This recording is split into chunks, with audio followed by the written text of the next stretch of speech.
Good afternoon and welcome. Thank you everybody for joining us. My name is Chris Rea. We're going to get started right now. We apologize that we are a minute or two behind, but we're going to jump right into it. And I'm going to introduce Joseph Garlick.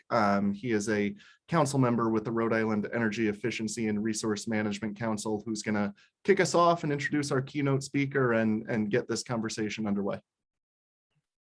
Sure. Thanks, Chris.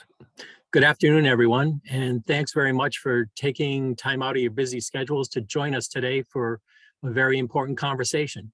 My name is Joe Garlick, and I am very proud to serve as a member for the Rhode Island Energy Efficiency Resource Management Council, or the EERMC for short, where I also represent small nonprofits on the council. In addition to my role on the council, during the day, my full-time job is as executive director of NeighborWorks Blackstone River Valley. We're a nonprofit community development corporation based in Woonsocket, and we build affordable housing and other community development projects in the region. For those of you who aren't familiar, the EERMC was established in 2006 to oversee the procurement of energy efficiency in Rhode Island and to make sure that all Rhode Islanders get the maximum benefits from the state's energy efficiency programs. The council consists of 15 appointees. We're appointed by the governor of the state. We represent small and large business, homeowners, renters, nonprofit organizations, municipalities, the environment, energy codes and design, and energy regulation and law. We meet every month, and we encourage members of the public to come and participate in the energy efficiency planning process. You can also learn more about the council on our website at rieermc.ri.gov. Once again, thanks for joining us for our 2022 public forum event, where we'll discuss the future of our energy landscape from multiple perspectives. We're very proud to be joined today by a group of knowledgeable, passionate professionals who are currently serving as influential leaders in the energy sector at national, regional, and local levels. We have two separate panel discussions coming up in just a few minutes. But before we get there, I'm very excited to introduce our keynote speaker and a fellow Rutgers University alum who'll provide some insight from her role at the United States Department of Energy. Ms. Whitney Muse serves as the Chief of Staff for the Office of Electricity and the Grid Development Office at the Department of Energy. Before joining DOE, Ms. Muse worked as a manager in Deloitte's federal energy practice, where she provided policy and regulatory analysis of domestic and international power sector projects. We're thrilled to have Whitney here with us today, so let's jump into it. Whitney.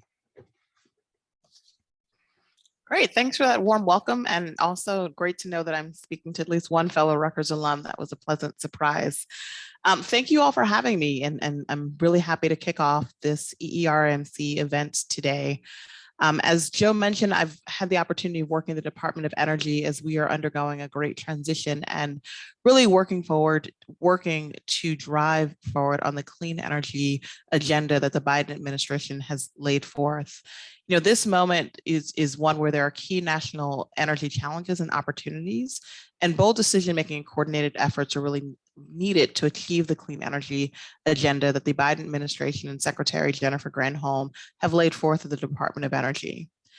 In line with what EERMC works on and the themes of today's conference or today's event, multi-state regional cooperation, when paired with bold state action to complement the federal government's path forward is key. We work with partners at the local, state, regional, and federal levels, and that's the key to DOE's successful approach to really implementing the bipartisan infrastructure law that passed in November, working through and supporting the communities from the funding that we get annually, as well as really hearing from the local stakeholders working on the ground around the innovative approaches that you all see at the local, state, and regional level that we can also take forth at the federal level. As many of you know, this administration has ambitious climate and clean energy goals, with goals of cutting emissions in half by 2030, reaching 100% clean electricity by 2035, and achieving net zero by 2050. The Biden administration is also working hard to advance energy justice, implementing the Justice 40 initiative through all of its departments and agencies. And just Friday, the Department of Energy, as well as the other federal agencies, release their respective equity action plans. And wanted to speak to you today about both parts of that, both the clean energy aspects of it, as well as some of the environmental justice and energy justice and equity work that the department is doing. Stepping back a little bit to November, when the exciting bipartisan infrastructure law passed, and in these past 6 or so months, DOE has worked incredibly hard to stand up new programs, to implement them, and to really work with the communities and get as much information out as we can to state, regional, local officials around the new programs that we're standing up. DOE received $62 billion, and that goes to projects ranging from clean energy demonstrations to grid modernization and transmission expansion to nuclear and hydropower preservation, and to building out a national EV charging network, as well as weatherizing more homes for low-income Americans. To keep focus on the energy efficiency aspects that are most of interest to EERMC, I mentioned weatherizing homes for low-income Americans. There's $3.5 billion to build out the Weatherization Assistance Program to reduce energy costs for low-income households by hundreds of dollars every year. DOE is investing $500 million to provide cleaner schools for our children and teachers. We're investing $550 million in the Energy Efficiency and Conservation Block Grant Program, as well as an additional $500 million in the State Energy Program that would go to the State Energy Office in Rhode Island and other states to provide grants to develop and implement clean energy programs and projects that will create jobs. We're also providing these dollars as opportunities to create jobs and grow local economies, and to take up the fight against climate change. In the area that's closest to where I work, in investments in the grid and the transmission system, through the infrastructure bill, there's $16.5 billion for investments in grid resilience, in new and upgrading transmission lines, as well as to upgrading the technology within the grid to make sure that they are more resilient against storms, that when there are outages and things, that they come back sooner, as well as to just upgrading the technology that's often decades old. We're also working to really increase and improve the manufacturing of many aspects of technologies needed throughout the energy system, and working on investing in American manufacturing as well as in American workers. We're looking to revitalize domestic supply chains and America's manufacturing leadership.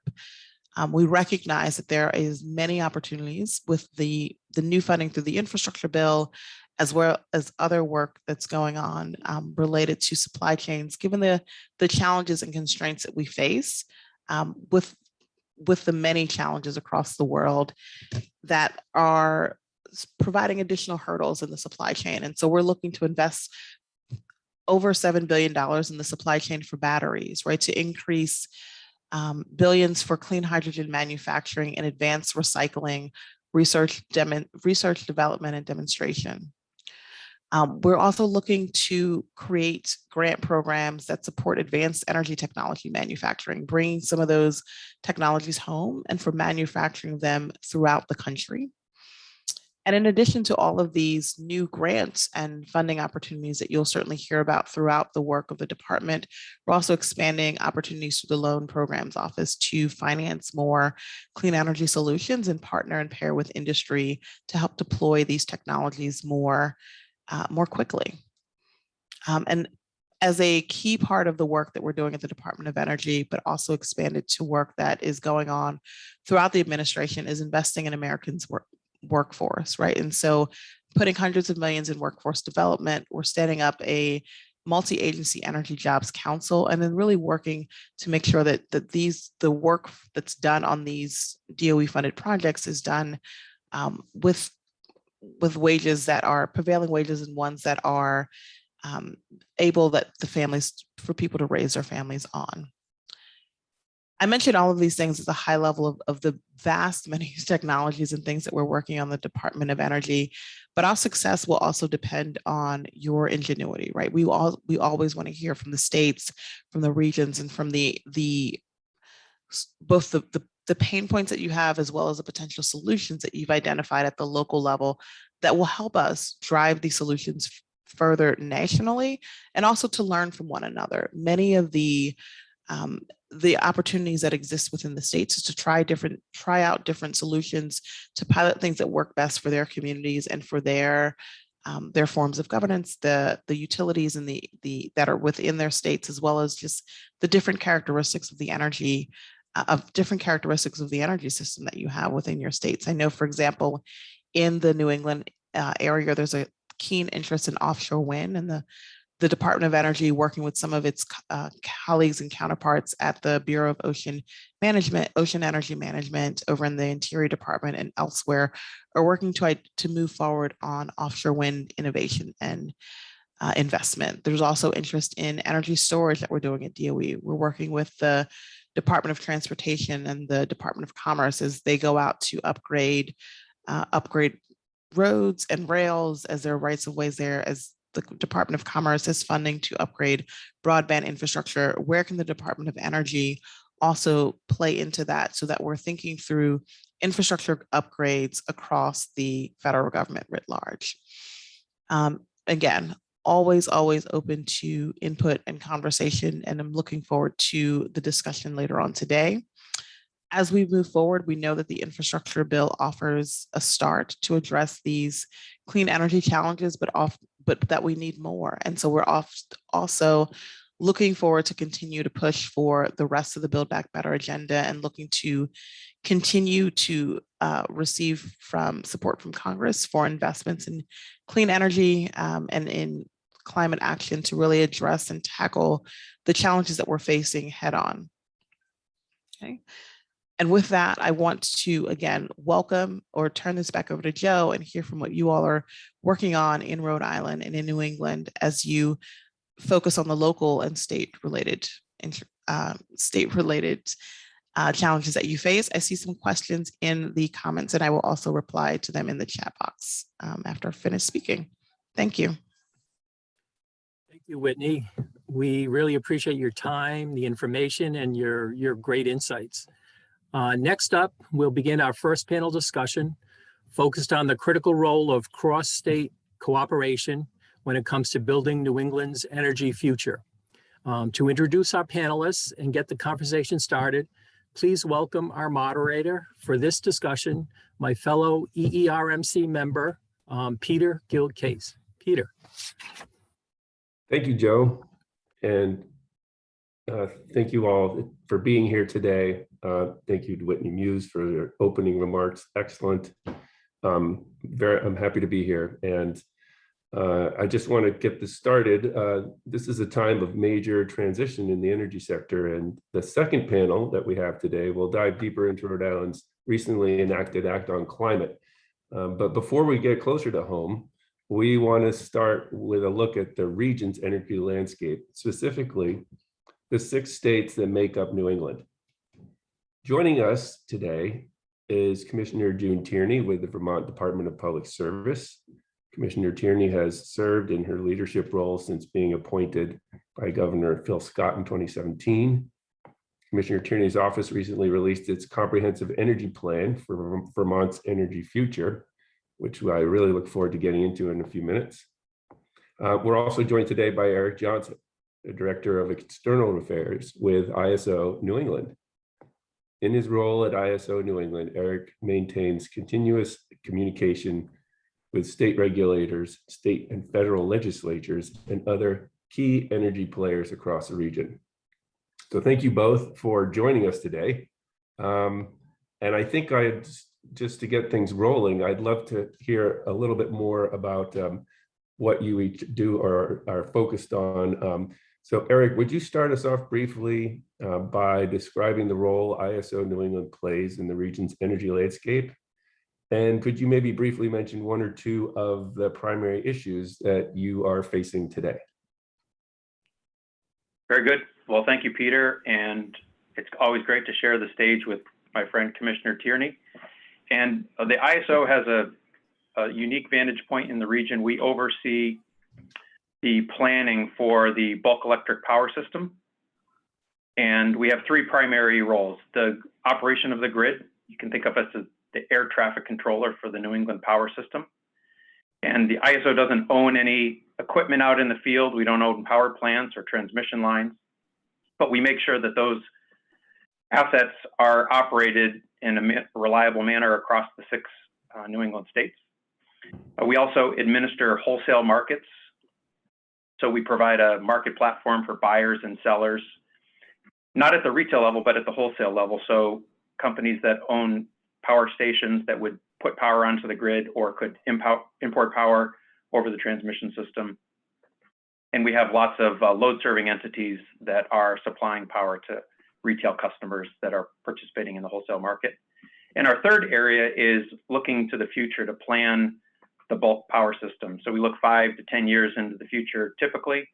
And more recently, working with the New England states, we've undertaken a study that looks much further into the 2040 and the 2050 timeframe as we look at the full decarbonization, not only of the electric system, the power system for the region, but other sectors, including transportation, buildings, and heating. So that analysis is underway. And we do this in coordination with the public utility commissions, the state energy offices. And in New England, we work very closely with the New England Conference of Public Utilities Commissioners, all the PUCs, as well as the New England States Committee on Electricity, just to spell out the acronyms at the outset. And I'll leave that as an intro and turn it back to you for your next question. Great, thank you so much. That's super helpful. Commissioner Tierney, I want to give you a chance to start with your home state of Vermont. And we are here in Rhode Island are very curious about your, to learn more about your final comprehensive energy plan for Vermont's energy future. Would you be willing to start us off with describing a little bit about what you've been doing? So thank you so much, Peter. Yes, I'd be delighted to. And if I go on a little longer than you expected, I hope you won't mind, because I think the thoughts that I have prepared go directly to both speaking a little bit about the comprehensive energy plan and also provide a bookend to what Eric was just saying about what we do in the region, which is very much relevant to Rhode Island and also, I think, to the Department of Energy's interest in hearing from the states. And if you think I'm going on too long, just feel free to cut me off, and I'll try to adapt there if you don't mind. In any case, I really appreciate the invitation from the Rhode Island Energy Efficiency and Resource Management Council to be here today and to have the opportunity to engage with my colleagues and everyone participating. My message in a nutshell today is that as distinct sovereign entities, states have unique policies, but we're trying to achieve very similar decarbonization goals. And the citizens we serve are always better off when the states work together and work together with ISO and other stakeholders. In 2011, Vermont published its first comprehensive energy plan, followed by an update in 2016, and then followed by the recently issued comprehensive review and revision of the comprehensive energy plan, which is what happened on my watch.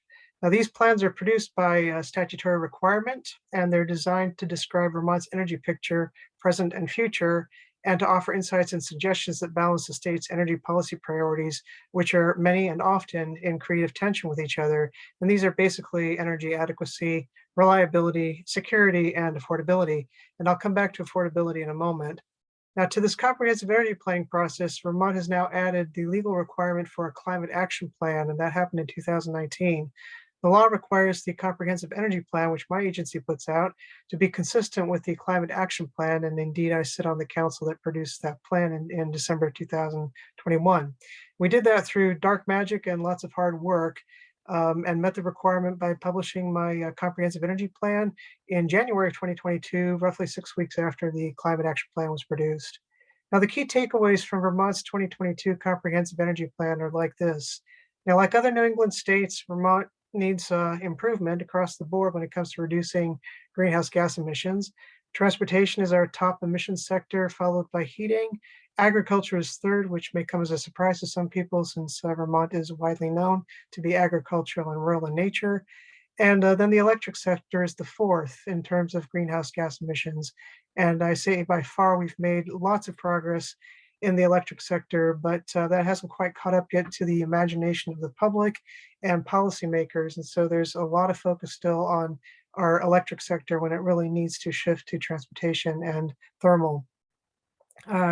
Vermont's renewable energy standard for utilities went into effect in 2016. And the recent data showing that improvement in the electric sector that I was just talking about is there, but we still have a good way to go. At this time, our comprehensive energy plan goals are to meet 25% of Vermont's energy needs from renewable resources by 2025, 45% by 2035, and 90% by 2050. And after this legislative session, I expect that 90% to nudge up to 100% renewable by 2050. And yes, to be clear, Vermont counts hydro generation, specifically what we import from Hydro-Quebec, as renewable. On the climate action side of things, the law requires Vermont to achieve greenhouse gas reductions of 26% from 2005 levels by 2025, 40% from 1990 levels by 2030, and 80% from 1990 levels by 2050. And going forward, both the Comprehensive Energy Plan and the Climate Action Plan are primarily directed at decarbonizing the transportation and thermal sectors, and doing so with explicit emphasis on achieving these transitions and transformations in a just and equitable manner. The Climate Council's preferred strategy for transportation decarbonization was thrown into disarray with the demise of the Transportation Climate Initiative last year. So that one's back to the drawing board as we speak. And on the thermal side, Vermont is vigorously debating the outline of legislation to adopt a clean heat standard, which essentially is a performance standard for fuel dealers modeled on the renewable energy credit standard for electric utilities. And this includes a market for trading clean heat credits, just like renewable energy credits. For more about where Vermont is headed on these things, you'll need to stay tuned. That's the best advice I can give. It remains to be seen what will be proposed to take the place of Vermont joining TCI and what Governor Scott will be inclined to do. Same for the clean heat standard. Both of these policies have huge affordability implications. And as I said a moment ago, I want to come back to that. During my tenure, Vermont, from Governor Scott's point of view, has been emphasizing affordability and the need to advance state decarbonization policies in a thoughtful, equitable manner that acknowledges Vermont's demographic and economic challenges. At times, the affordability emphasis has been in tension with ISO New England's customary focus on grid reliability and securing bulk power supply and sustaining open, non-discriminatory, competitive, unbundled markets for energy capacity and ancillary services. And to be clear, I don't dispute the merit of those points of emphasis for ISO. I simply take the view that this proposition doesn't work for the people ISO serves, New England's energy consumers, if they can't afford it. And from Vermont's perspective, a small rural state where basic necessities such as heat, light, and housing do not come cheap, that affordability consideration has not always received its due in the ISO wholesale market design process. Another area of tension has been ensuring that state law-based renewable energy policies of the 6 New England states are properly factored into ISO New England wholesale market design reforms. And in the interest of time, let me just cut to the chase and say that after 5+ years of championing what I call state sovereignty, I think we have been well served by the cross-border collaboration and dialogue channels with ISO, through which good progress has been made in driving home the concept that states are sovereign entities whose laws and voices must be heeded in regional grid operations, maintenance, and market design. Today, I think there's a better understanding that the 6 states are not just a monolith with one seat among many at the table in the NEPL process or before FERC. State sovereignty is a very important foundational pillar for the consequential discussions now underway in the region about matters like winter fuel security and decarbonizing our grid. Sovereigns represent real people, and who they, through their governments, are entitled to shape the world they live in, and including the cost of carbon and the cost characteristics of the energy they consume. Market designs are by definition born of public policy choices because their very existence of markets, the decision to authorize the creation and operation of such markets is an exercise of sovereign political power. Reaching the objective of a carbon-free future requires that we make new choices in designing the markets that will take us there, and new choices that are better informed and more cognizant of the state policies and laws enacted in the 6 political jurisdictions that make up our New England region. And yes, it's complicated. And no, the states do not always agree on everything. And it's messy, and not everyone will be happy. Yes, in a nutshell, reliability is still ISO's core job, but unqualified reliability is no longer enough. Rather, ISO's job has changed. The job is now to achieve reliability fueled by renewability with a keen eye on affordability. That is what the sovereign states want, because that's what their people need.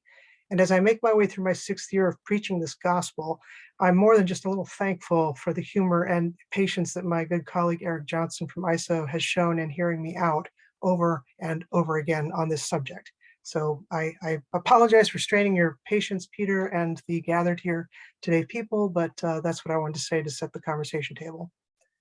That's fantastic. Thank you so much. And I think before we get into some of the other questions and topics we want to get to, Eric, would you like to take a moment and just, respond? Obviously, you guys know each other and have worked together well. Any response? He's heard it many times over. Yeah.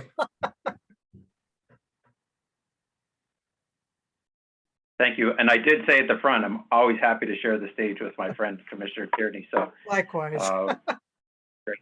So I wanted to just highlight one initiative. I mentioned the transmission study at the beginning, but she mentioned the direction that the states are going, most of the states in the region, in terms of the development of clean energy and renewable energy. And so we collaborated over the past year on analysis that's looking at different pathways that could get us to that renewable energy future. And I think that's a positive example of some of the work that the ISO, working with the states and the regional stakeholders. And it looked at really 4 different concepts. One is to do a forward clean energy market, which would buy energy on a forward basis, similar to the way we do a capacity market today.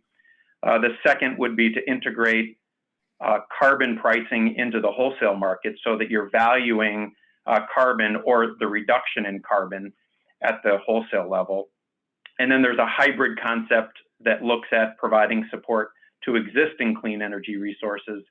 And then we work that against a base case, which is the states continue to procure resources directly sort of outside the wholesale market. So that report was put out in a draft form, and we'll be finalizing that very soon. The results of that are public, and I think there's a good amount of work ahead of the ISO, the states, and our stakeholders to think about which of those pathways makes the most sense for the region.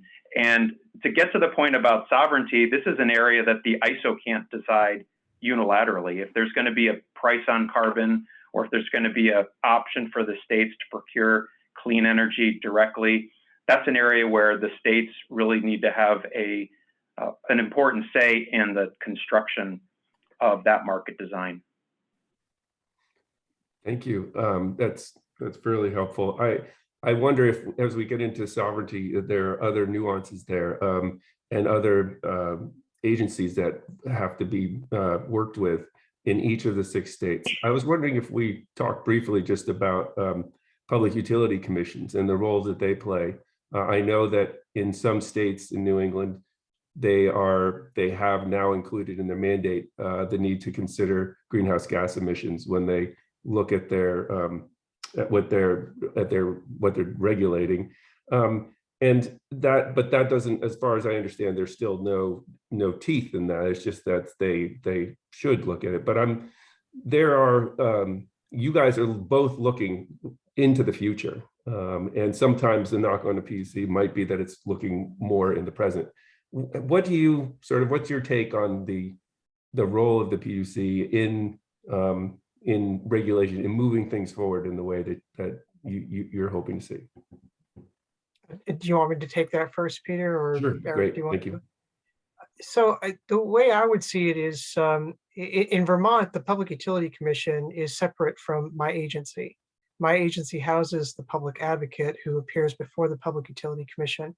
And in another life, I happen to have served as the general counsel to our Public Utility Commission. Other states have combined agencies. So I don't know that there's any one answer to your question, Peter, except to say this: PUCs can be directed by law as to what it is they factor into their decisions. So if they are unduly focused on the present and not enough on looking at how to achieve climate goals and the like in the future, that can be redirected by the legislature and executive branch, governors who appeal to the legislature. But there are also standards that suffer when they are too specific.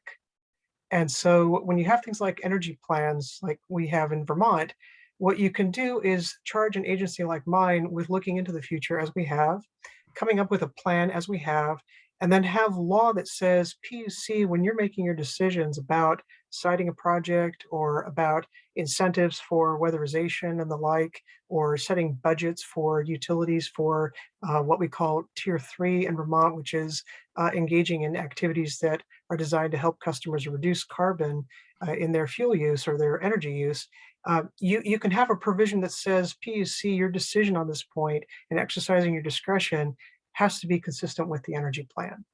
So there are ways to involve the PUC. And I'll tell you frankly, in Vermont, our PUC is chomping at the bit. They want to be part of this.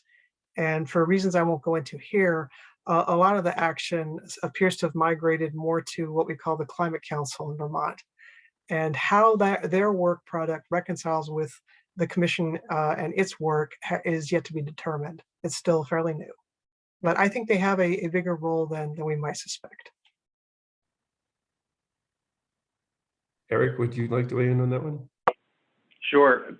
So Peter, the ISO has a long-standing working relationship with the PUCs in the region, but there emerged an interest in having a group that had the ability to focus a little bit more on the planning side for the long term, which is why the governors got together and created NESCO. So now we have the PUCs through NECPUC and the NESCO managers in the region. In some states, one person might wear both hats. In some states, there's two people wearing the different hats. And so the ISO spends a lot of time working with both of those audiences. I would say that on the topic of grid modernization, which was in the outline for this discussion, that tends to be something that we've observed happens at the Public Utility Commission. I'll reference the work that Commissioner Gillette is doing in Connecticut. So they have a number of dockets that are looking at those specific issues. That's sort of in a level of distribution system planning that's below what the ISO does for the bulk power system, but it does have important implications for electrification of the power system over the long term. So there's a lot of work that happens at the regional level, but then there's work that happens at the state level that really is within the specific jurisdiction of each state. And as the commissioner mentioned, there's legislative policy that's providing pretty clear direction to the PUCs and what they need to implement. I think too, Eric, it might be worth noting, Vermont's always a little strange because we're still vertically integrated. But the PUC has also exercised its jurisdiction to create what's called the Vermont System Planning Committee. And that exists as yet another separate entity that reports to them, but it does its work on its own. And it's a combination of distribution utilities and, please note, our only transmission company in Vermont, as well as other stakeholders who work collaboratively within that committee to give effect to the planning work that, among other things, my agency does. So these things are a little fragmented depending on the jurisdiction you're in. But I just wanted to footnote that. Great, that's very helpful. I'm wondering if we can shift over a little bit. You guys were getting into it, but the grid modernization. I know that we have several states have run into the odd situation of actually having to temporarily disincentivize renewables because of the decentralized energy sources. This, in fact, even came up recently here when there was some challenging to bring some new renewables online. What needs to be done, and how do we do it in order to be able to take advantage of the likely huge growth in renewables? Well, again, speaking for Vermont, I think we need to move on several fronts. We very much need to expand our relationship with battery storage or energy storage, period. That would be a big help for some of the interconnection issues that we have in Vermont. Another would be to better align the incentives for siting with distribution on our existing grid. I don't think that this is typical for other New England states, but Eric may know better. But in Vermont, we still have a fair amount of headroom in the grid. It's just that the resources aren't getting distributed in a fully rational way. And a lot of that has to do with siting. So, and I'm sure that's ringing a few bells for Eric and regionally, and the difficulties that that siting pose as well. So those are two areas that come to mind right off the bat. Eric, what would you add to that? If we think about solar resources, it's really the fastest growing resource coming on to the electric grid in the region. And if you look back to the 2010 timeframe, I think we had 40 megawatts of solar in New England. And now we're looking at 4,000 megawatts going up to north of 10,000 megawatts by the end of the decade. So there's a lot of activity that's happening there. We've seen some tension in areas where they're trying to develop resources that don't have the physical capability to take that power onto the system. And so that has caused some delay in some of the development. There's clearly a policy push to deploy those resources, but it does run up against the physics of the network and making sure that they can interconnect reliably to the system without causing any overloads. That system was primarily designed to serve customers, not designed to be a two-way network. And so I think we're going to have to see some investments in infrastructure to make that happen. You know, there's something else too, Eric, that I think I know I've heard Gordon speak to this as well, and it has to do with public messaging, Peter, because it's very hard to make distinct voices heard in this space such that the dialogue can be productive. With all of the emphasis on deployment of renewable energy, we'll take solar, for example, there tends to be a you're with me or you're against me mentality. So that when you start trying to have conversations about yes to solar, but let's talk about at what price, and let's talk about where, and let's talk about the value of solar when the peak has shifted from day to night, and the like. Those are nuanced, or to many they seem nuanced. To Eric, it seems like the back of his hand, right? It's the vernacular of what we do, and it can be very hard to have that conversation in a way that's constructive.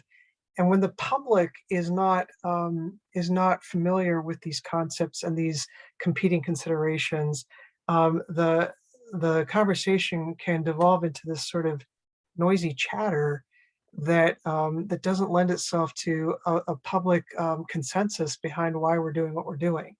And in Vermont, that takes the form of lots of people complaining about why their energy is so expensive in order to bring about a renewable characteristic that they still see as nice to have. There's a very well-developed, coherent, well-read in group of policymakers and stakeholders who get it. But people are busy with their jobs and their families, and so there's a messaging gap that also needs to be tackled. Thank you. I just want to remind our attendees, participants here who are on the live feed to go ahead and ask any questions you want in the chat or in Q&A, and we'll get to them in these last few minutes of our first panel of two today. Commissioner Tierney, I just want to check in with you quickly on one topic, which is in Rhode Island, currently the energy efficiency programs are managed by the utility. But I know Efficiency Vermont is the third party that manages the programs in Vermont. Could you just comment on the pros and cons of what it's been like since Efficiency Vermont began? Absolutely, with pleasure too. I think that Rhode Island has the benefit of its utilities administering energy efficiency programs today because of the history that preceded it. And beginning in Vermont, this used to be called demand side management, and utilities had charge of that in the 80s and I think maybe the late 70s too. And then it became apparent, at least in Vermont, that their hearts weren't in it. And so that led to the creation of the energy efficiency utility on the premise that if it were just devoted to the work of efficiency, it would not be hampered by the competing consideration of making money off of selling energy. That was the big impediment, I think. But the world has changed. It just in so many ways since energy efficiency first became a thing in the United States. And so today we take energy efficiency for granted, meaning it has to be done. And it is also well recognized that it is the most efficient resource out there in terms of our energy stewardship. And I see you nodding, Eric, and I think you remember too that pivotal moment when ISO started treating efficiency differently in the markets in recognition of that very point. And that was absolutely a watershed moment, if you ask me. So that, today when I hear Rhode Island's utilities have charge of energy efficiency, it doesn't give me any pause at all. It might have in the 80s. And in fact, in Vermont, one of the things during my tenure that we've looked at is it maybe time to return some of those efficiency programs to the utilities? Because what has developed sometimes are some tensions, especially in what we call the tier 3 space, where you're arguing over who's going to install that heat pump to realize that efficiency gain. Is it going to be our efficiency utility, or is it going to be the distribution utility that we're trying to incentivize to have programs and the like that assist ratepayers with reducing their carbon footprint? So I think Rhode Island is good where it is, and we'll have every prospect of success. That's certainly what the history in Vermont certainly points to. Eric, would you like to comment on that topic as well? I don't have a comment on the Rhode Island arrangement, but I would just say the value of energy efficiency is once you install those measures, they're producing that benefit indefinitely until they expire at some point in the future. And from the ISO's perspective, it requires us to turn on fewer resources. So there's definite benefits not only to the state and the individual customers, but there are regional benefits, which is why they've been integrated into the market and our planning process at the New England level. Thank you. I have a question here that I will share with you from the audience, and let me see if I've got this right. Thank you all, great discussion, very helpful. What have been your experiences with organized obstruction of action to make the transition off of fossil fuels that science says is needed? How is it happening now? And I might just note that we're getting some more data here in Rhode Island that we're not achieving our goals. In fact, we're not on track for 2030. So obviously we need to do more now. In fact, no New England state is as of the data of 2019.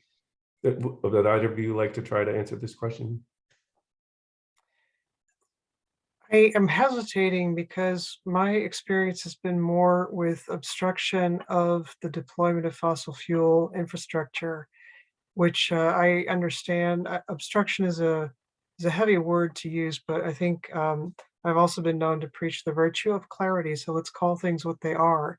We've had people in our state who have sought to prevent the extension of a natural gas pipeline, for instance, and for all the best reasons. I can honestly speak to that. But Eric will be the first to tell you that we are constrained in the region on natural gas, and we are not getting off natural gas anytime soon, even as we work toward our goal of decarbonization, because it's a messy transition is all I can say. So I would say that the obstruction or the effort to prevent is something that we have to on either side of the equation, we have to pay heed to it because it's an expression of the sentiment of the day from quarters in our political life who have standing.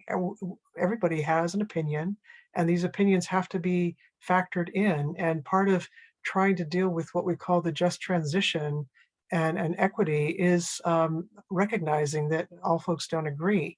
So I think the question becomes whether the obstruction, if you will, or the intervention or prevention, whether it's done in a civil and constructive way or not. And that's where I've had some serious concerns when it starts boiling down to personal threats, which I have experienced. Not cool. Not cool, not helpful, not getting you what you want either. And the other thing that I would note too, that to the extent it's about obstruction through legal process, as a lawyer, the answer there is not to attack the process, it's to reshape the process. But when you start messing with due process and basic things like notice, opportunity for hearing, reliability of a decision that's rendered by a court, appeals rights, and trying to prevent people from doing that sort of thing, now you're messing with what's foundational to our republic, and I just can't sign on for that. Thanks so much for that comment. Really hits home. Eric, we're out of time, but Eric, I'd love to give you the last word if you'd like before we have to pass it on.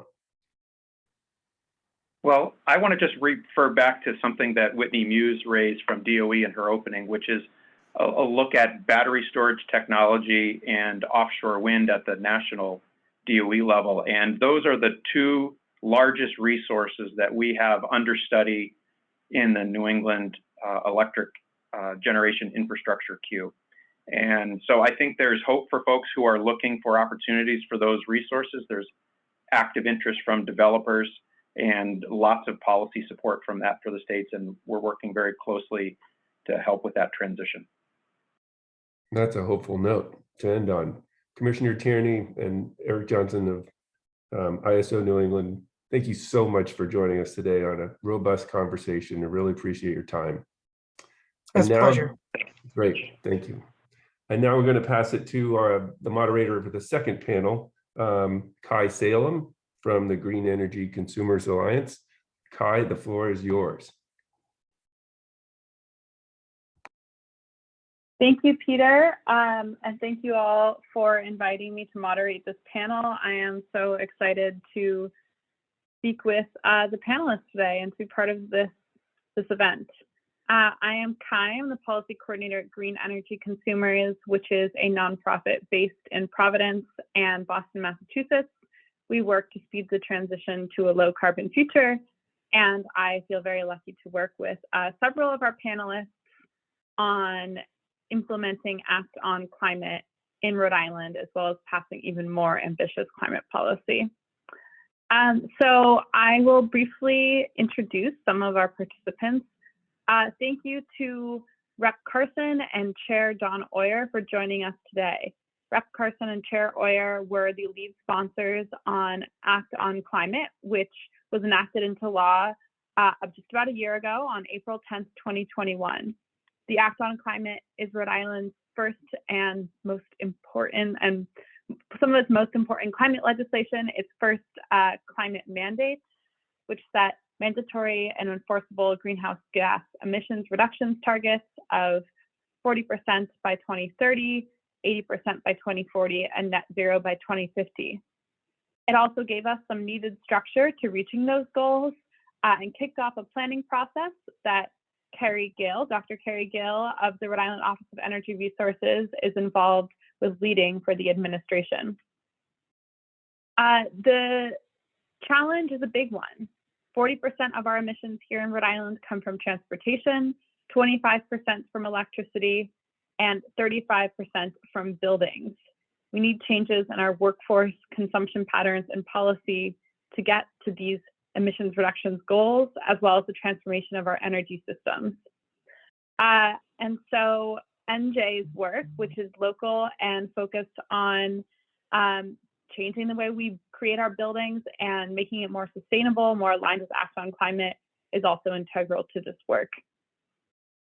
So today we'll be talking about what is going on with Act on Climate implementation.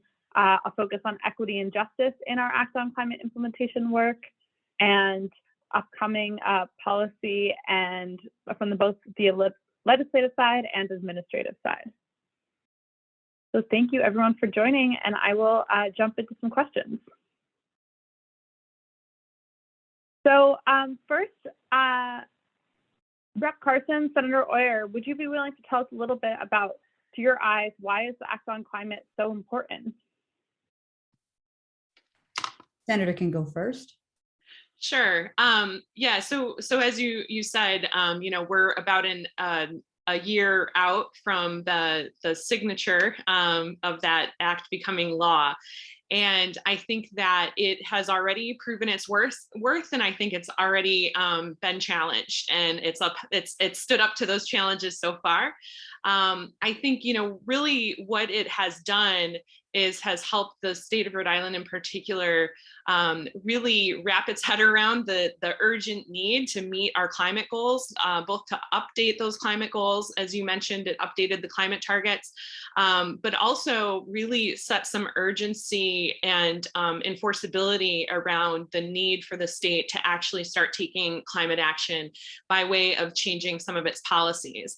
I've been very happy to see how this has played out. Our Attorney General Nerona has been doing a fantastic job in both defending the Act on Climate and also leveraging it in different petitions and the proposed sale of National Grid. It's come up, the expansion of fossil fuel at Providenceport, Act on Climate has been brought into the equation, as well as the Energy Facility Siting Board has brought Act on Climate into the conversation as they looked at natural gas infrastructure on Aquidneck Island. So, I think that having climate considerations, if we're going to meet our climate targets and address the climate crisis, all of our state agencies need to be incorporating climate into their decision making and into their internal actions. So being able to see that kind of play out in real time in just the last short year has been very rewarding. And I think, one of the prior panelists mentioned about, some of the conversations about what does implementation look like, and having conversations that are not about obstruction, but about how to get this done. I think the reality is that the Act on Climate legislation recognizes that this is a transition. We need to do that transition in a way that makes sense for the people of Rhode Island. I think that I think the planning process, and I'm so excited that Carrie's here with us because she's been doing a fantastic job with the planning process, which is no easy feat, but being able to help Rhode Island, instead of just obstructing and saying, here's the reasons why we can't address the climate crisis, Act on Climate really is the spur to make Rhode Island get to yes, and this is how we're going to address the climate crisis. So very proud of the work that has been done to date, and I look forward to so much work in front of us. There's no doubt that the passage and initial implementation of the Act on Climate has changed the conversation in the state of Rhode Island. Even as the days go by, the Act takes on an increasing importance as we look at the wide variety of issues that Senator Oyer has just discussed. I think back on it, I don't think we've realized how it would transform the conversation. And we are clearly in a transformational stage right now. It opened the floodgates, which is what I began to see towards the end of last year as we began our legislative session, for so many more conversations around climate. And there's been up to about 50 bills, I'm told, that have been introduced that have spilled out of the Act on Climate, which are significant. There's bills on buildings and transportation, and all kinds of things are being heard today that really the floodgates opened and allowed those conversations to take place. When we look at the Act on Climate, apart from having the enforceable mandates, which are enforceable through civil suits, the Act also requires that we engage the environmental justice community community. It requires that we engage municipalities. It requires that we communicate with the public. I want to just comment on something that Commissioner Tierney said about communication, which is something that I think is really critical at this stage. Because as we move toward the administrative implementation, we need to spend more time and money on communicating to the public at large, the business community, the municipal communities, property owners, state employees, that this is really happening. This act is really here, and we are really changing the way we're going to be living in the state of Rhode Island in the next 28 years. So I'm a big proponent of communication on this act, because I think that it has already spurred so much conversation and so much possible change that we're really in a very exciting time. I agree with Senator Oyer. Thank you both. I agree with the observation that it has changed the conversation. And also I'm glad that Senator Oyer started to point out some of the ways that it is being challenged and interpreted by state agencies and courts already. I might come back to that, but for now I'd like to ask MJ and Carrie a question. Same question, but slightly different for each of you. Carrie, of course, Act on Climate has affected your work a lot. I'm wondering if you can tell us a little bit more about how it has changed the tone of your work, or how you feel this Act on Climate planning process is going.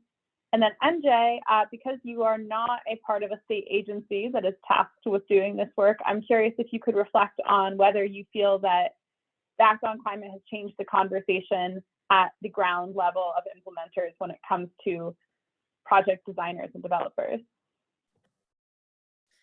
Thanks so much, Kai. Before I respond to your question, I want to thank Representative Carson and Senator Oyer for their leadership here. I also want to acknowledge the hard work and leadership of the council members on the Energy Efficiency and Resource Management Council. Thank you for everything that you do. And I'd like to recognize the entire team that is working across agencies within the administration to develop and update our 2016 greenhouse gas emissions reduction plan in line with the Act on Climate.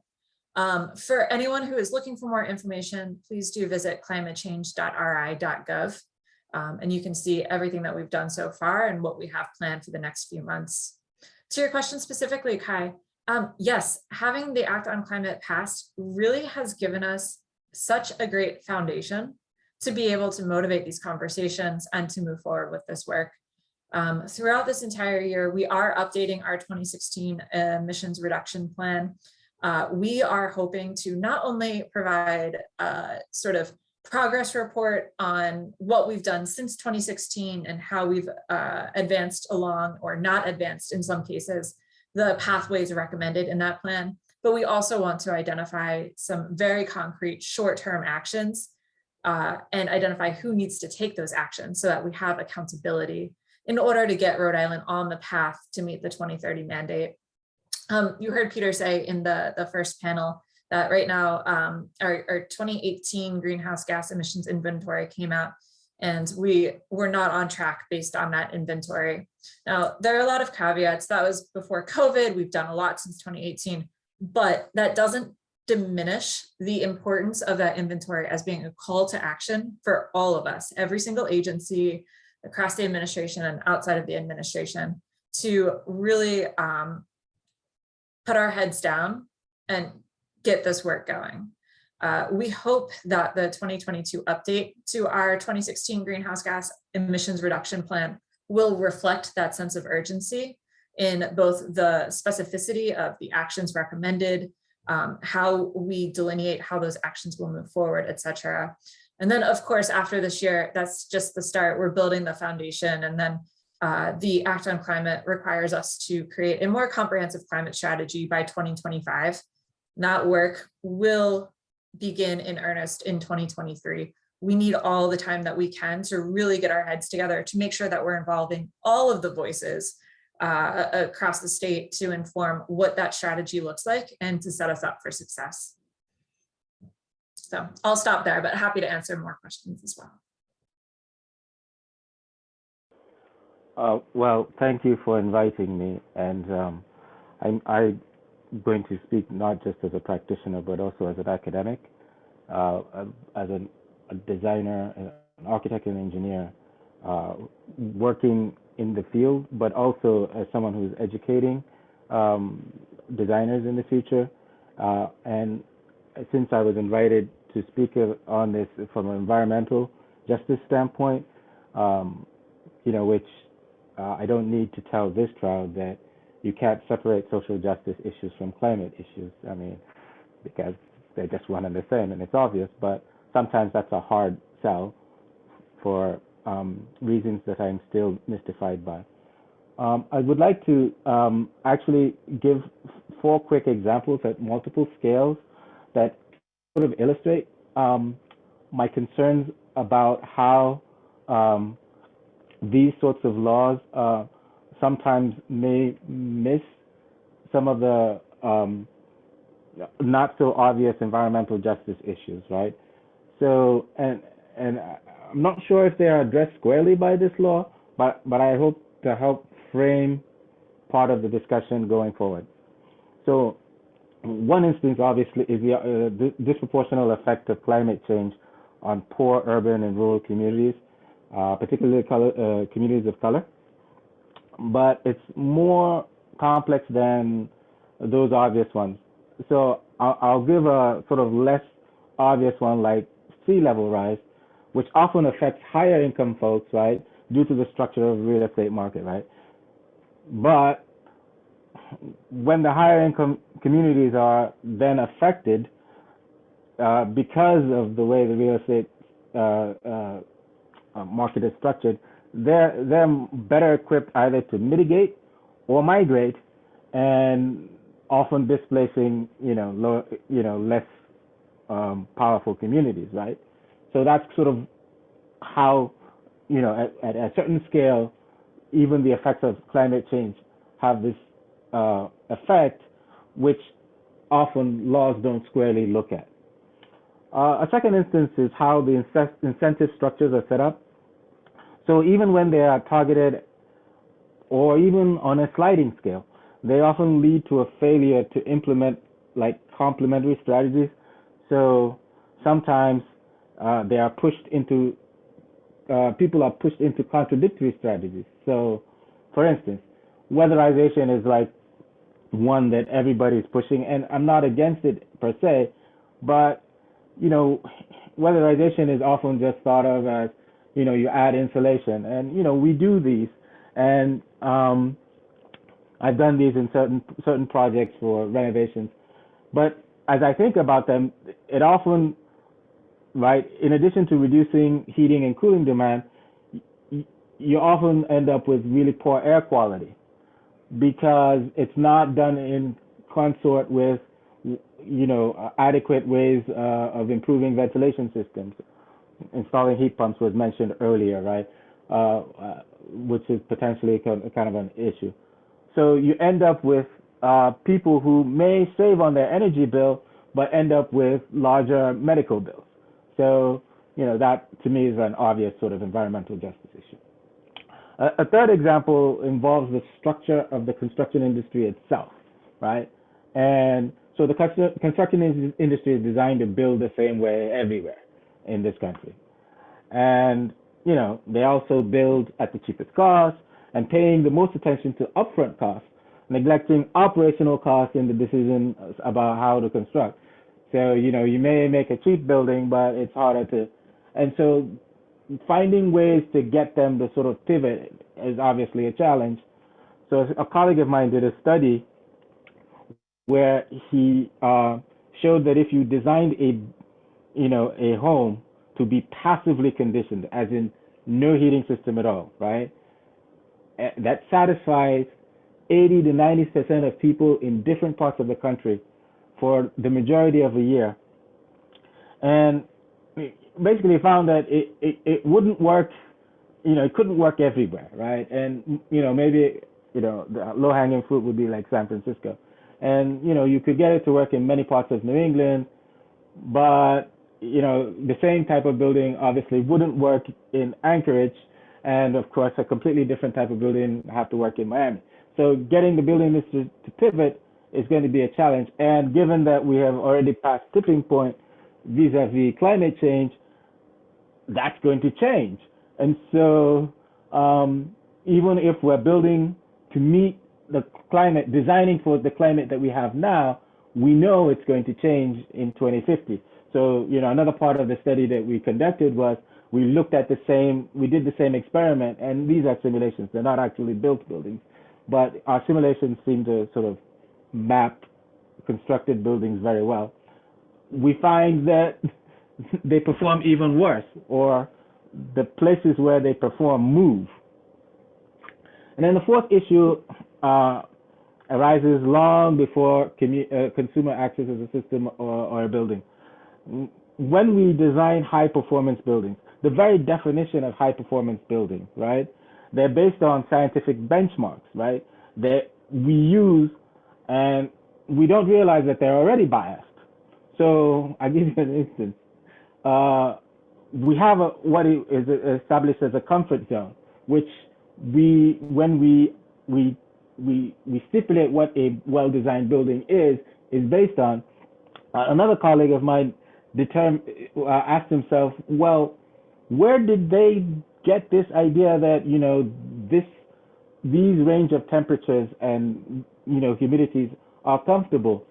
And he couldn't find it, and he searched and searched, and he found out that much of the research is based on a lot of the research is based on work done on soldiers, right? But a vast majority of the work was done on astronauts. So it's a very, very small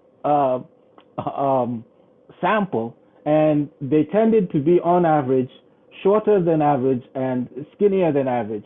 So their notions of what is, and very fit also. And so their notions of what is comfortable doesn't really match very well. And then we did another study where we actually asked, what they felt was comfortable. And, it formed a bell curve that gives you what is we in the industry use as the comfort zone. But then we looked at a different set, and he looked at a different set of women, and the curve flipped.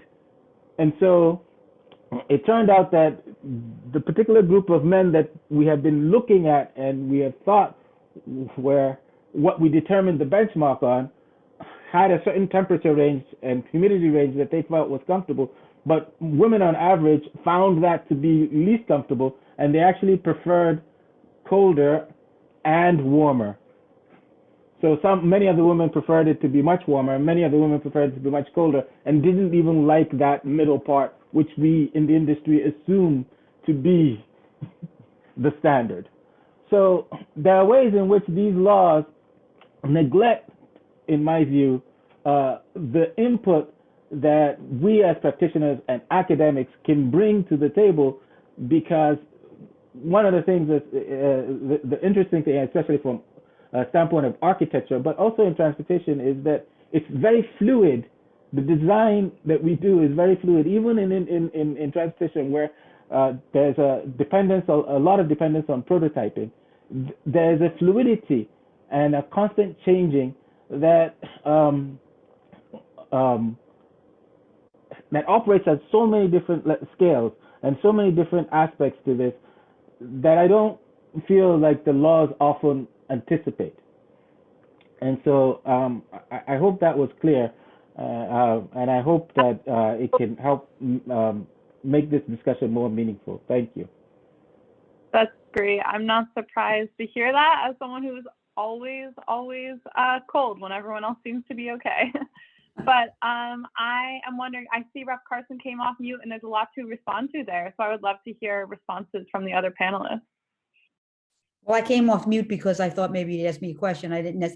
What you had to say was very interesting, actually, and I'm sure that I can speak for Senator Oyer when we say we welcome your input on these things. I mean, we probably need to hear more from academics. Actually, we don't hear very much from them when we write laws, so that would be a welcome point of view.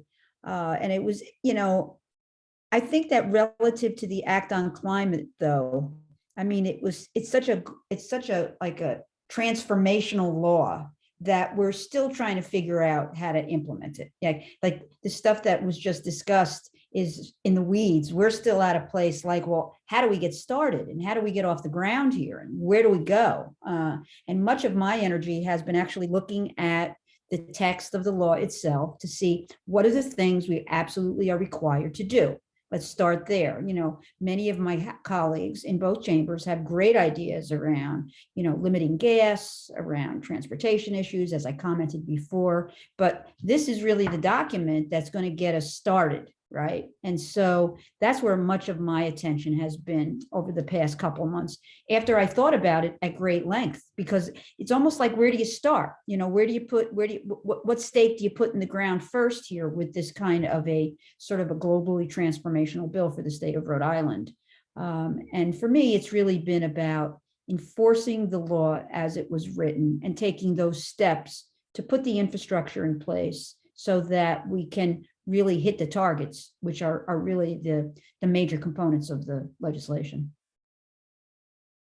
I think there's a great point in there about the Act on Climate being the foundation and the starting point and giving us these necessary tools to get moving, but especially on justice and equity in the Act, I think there's a lot more to work on. So I'm wondering, Chair Oyer, if you could address the EJ bill. Rep. Carson has an EJ related bill as well. And I would love to hear from Carrie about what you are doing within the implementation to engage environmental justice communities. Yeah, so I think, you know, a lot of this comes down as you know, NJ was talking and what Rep. Carson said, you know, getting voices around the table to really give the input that we need on these policies, because, you know, I come to my work from a certain perspective, NJ comes from his perspective, you know, Rep. Carson comes from her perspective. None of those are the same. And we need that diversity of approach to really create policies that work for the bulk majority of people, and with an intentional focus to make sure that we are not leaving communities who have historically borne the burden of environmental pollution behind, and make sure that those concerns are intentionally addressed, are at the front and center of the work.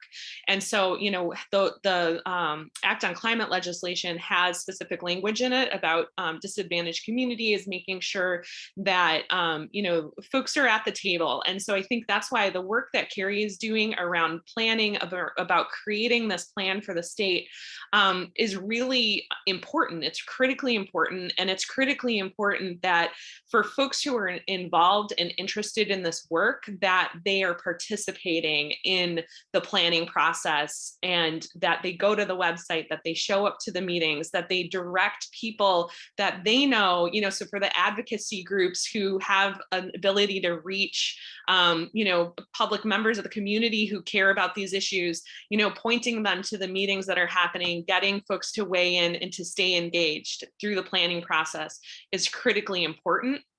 And also at the same time, for us as policymakers, we need to recognize that there are structural barriers that prevent certain segments of the population from participating in certain meetings. So, you know, if we have meetings at the State House, you know, we don't have childcare.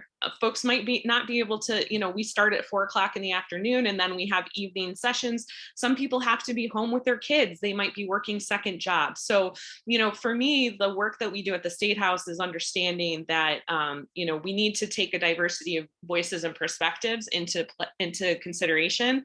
So you mentioned the EJ Act, so the Environmental Justice Act legislation that I think is a really critical component of just environmental work in Rhode Island that goes hand in hand with the Act on Climate bill. And what it really does is it recognizes the legacy of pollution, because it's climate pollution, it's environmental pollution that has a human health impact that negatively, disproportionately impacts certain communities, primarily low-income communities and primarily communities of color. And so the EJ Act is really drafted in a way that recognizes those inequities in our current existing policy and looks towards future permitting to make sure that we're not compounding those inequities, those negative human health impacts into neighborhoods who have already been shouldering more than their fair share of that environmental and human health burden. So, we did pass that through the Senate, and hopefully we can get it through the House as well this year. I think it's just critically important, because what happens right now in Rhode Island, and I think this is true in many states, is that there's certain areas of the state that end up just kind of being throwaway zones and dumping grounds for these polluting industries. So the bill that we have also does a lot to encourage and intentionally involve these communities that are overly impacted. So happy to answer questions about that, but that's in a nutshell. And my point of view on that is twofold. It's a couple. I think that it's going to take a while for policymakers and regulators to really fully engage disadvantaged communities. I think that it's a challenge that we have, but we must do it because it's required in the law. I think that we need to structurally create a place in the enforcement and management of the Act on Climate for voices to be heard from communities of color, disenfranchised communities. And I also think that we need to invest some money into actually enforcing that part of the law. I think that we have to look at really allocating monies for staff at either DEM for the EC4 to be out in the communities and talking to people and really building trust relationships and encouraging participation in the implementation of the law. These are steps we're going to have to take over the next 2 to 5 years. I think it's going to take a little bit of work, a little bit of effort, and definitely a commitment of resources to make it happen. I really appreciate those perspectives, and I'll just add a few thoughts for as we move forward with the 2022 update to the 2016 Greenhouse Gas Emissions Reduction Plan. So we recognize that there have been systemic reasons why government and the administration has not been able to build that trust and those relationships with communities across Rhode Island. We want to overcome that, and we don't want to impose additional burden. And for that reason, I've said it before, I will continue to say it throughout the rest of this year, as well as we develop the climate strategy and in future years. We're willing to travel. We're willing to, if there's a meeting of a neighborhood association or a community group that's already on the books, we're happy to show up to an existing meeting. We don't want to ask for additional work or additional burden from anyone in order to participate in the development of the 2022 update or in any of our climate work. We also want to make sure that we're centering equity within the recommendations and priority actions throughout all of the sectors. So we've structured our next 5 months of sharing sessions, public sharing sessions around different sectors.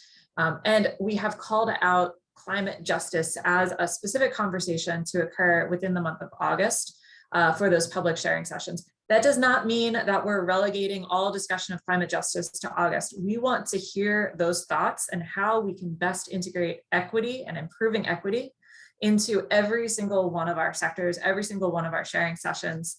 And so we invite those comments throughout the entire year and obviously into the future as well. If you do have anyone that, whether it's you or someone that a neighbor or family member who's involved in an organization that might want to get involved, please do reach out. You can drop a comment into the public online comment portal. You can email me directly. There's a climate change email address on climatechange.ri.gov. Either way works. We are happy to get in touch with you. We can talk one-on-one. We can figure it out. But please, if you would like to be involved, we're willing to do what it takes to make sure that we hear from you. So thanks in advance for that. Thank you all. As we have just a couple more minutes, 2 more minutes, I will ask you all to wrap up with one sentence about what you hope is different in Rhode Island when it comes to climate policy or the way we do things here by the end of 2022.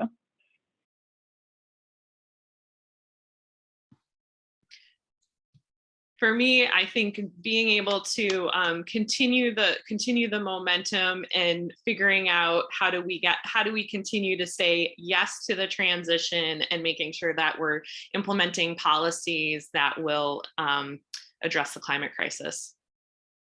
I think for me, the difference is that there's really been an affirmation and acknowledgement that we must deal with this. And I feel like about 7 or 8 years ago, there were some voices out there in the wind talking about this, and now it's really become much more mainstream. And so that's really been one of the biggest successes.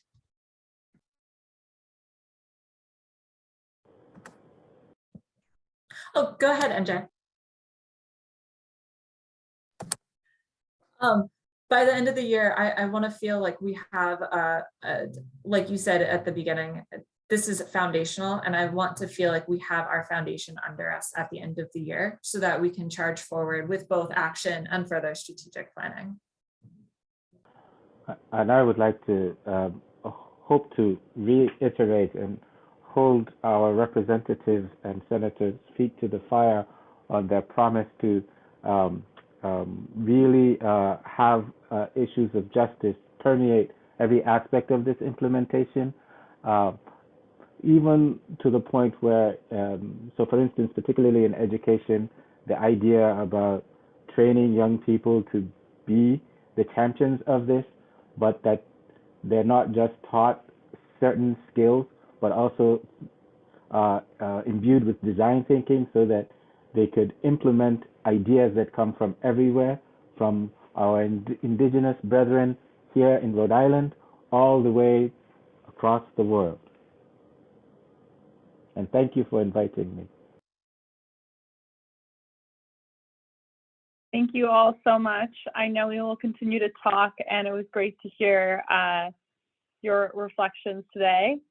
I will pass it back to Peter to give some closing remarks. And again, thank you just so much for joining. Thanks, Kai. What a great panel, and thank you all for coming. This concludes our exciting public forum today, and really glad that you all who are out there watching were here to join us. Thank you to all of our guest speakers, and I just want a special shout out to Whitney Muse, of course, for kicking us off in such great fashion. And thanks, Kai, for leading our second panel. Once again, if you'd like to learn anything more about the Rhode Island Energy Efficiency and Resource Management Council, you can visit our website, rieermc.ri.gov. And on behalf of the Energy Efficiency and Resource Management Council, thank you for tuning in, and we hope to stay in touch. Bye, everybody.